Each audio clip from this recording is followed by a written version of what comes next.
Bhojpuri star और singer Pawan Singh की राजनीति में एक बार फिर एंट्री की चर्चा जोरों पर है।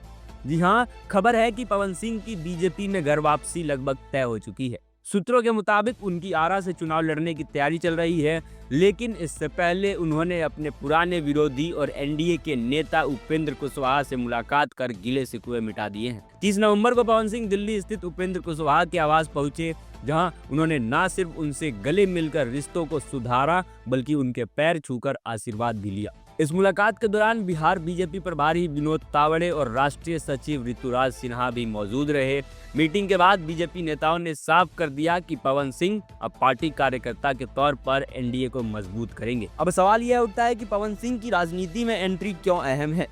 दरअसल पवन सिंह न सिर्फ भोजपुरी स्टार हैं, बल्कि उनका पूरे बिहार में एक बड़ा फैन बेस है। बीजेपी शाहबाद और मगध इलाके में राजपूत वोटों को साधने के लिए पवन सिंह को आगे लाना चाहती है, लेकिन इस बीच सबसे बड़ी बाधा खुद उपेंद्र कुशवाहा थे, जिनके खिलाफ पवन सिंह ने 2024 लोकसभा चुनाव में निर्दलीय उम्मीदवार के तौर पर काराकाट से ताल ठोक दी थी। 2024 में काराकाट सीट पर मुकाबला दिलचस्प रहा, जहां से उपेंद्र कुशवाहा तीसरे स्थान पर रहे, जबकि निर्दलीय पवन सिंह दूसरे स्थान पर पहुंचे।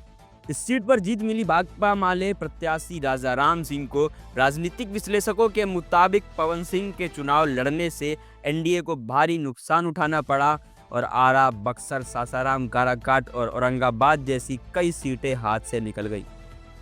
अब बीजेपी डैमेज कंट्रोल में जुट गई है। चुनाव के बाद पार्टी ने उपेंद्र कुशवाहा को राज्यसभा भेजा और पवन सिंह को दोबारा अपने पाले में लाने की कोशिश शुरू की। दिल्ली में हाल ही में आरके सिंह और पवन सिंह की मुलाकात ने इस संभावना को और मजबूत कर दिया।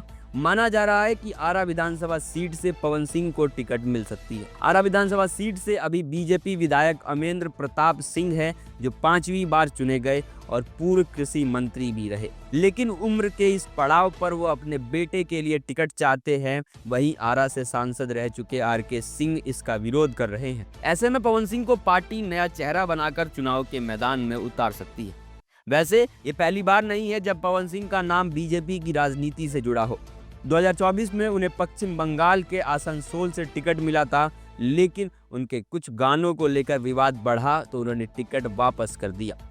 इसके बाद उन्होंने काराकाट से निर्दलीय चुनाव लड़कर सबको चौंका दिया, लेकिन बीजेपी ने इस बगावत पर उन्हें पार्टी से बाहर कर दिया था। पवन सिंह हाल ही में बिजनेस टाइकून अश्नीर ग्रोवर के reality show rise and fall में भी नजर आए थे, लेकिन चुनावी माहौल गरमाने के बीच उन्होंने शो छोड़ दिया और कहा कि जनता ही उनके लिए भगवान है और जनता के बीच रहना ही उनका धर्म है। इस बयान ने साफ कर दिया कि वो अब पूरी तरह से राजनीति में एक्टिव होने जा रहे हैं। तो क्या पवन सिंह वाकई आरा से चुनावी अखाड़े में उतरेंगे और क्या उनकी एंट्री से बीजेपी को शाहबाद और मगध की राजनीति में नई ताकत मिलेगी? यह तो वक्त ही बताएगा, लेकिन इतना तय है कि अब भोजपुरी स्टार की सियासी कहानी और दिलचस्प होने जा रही है।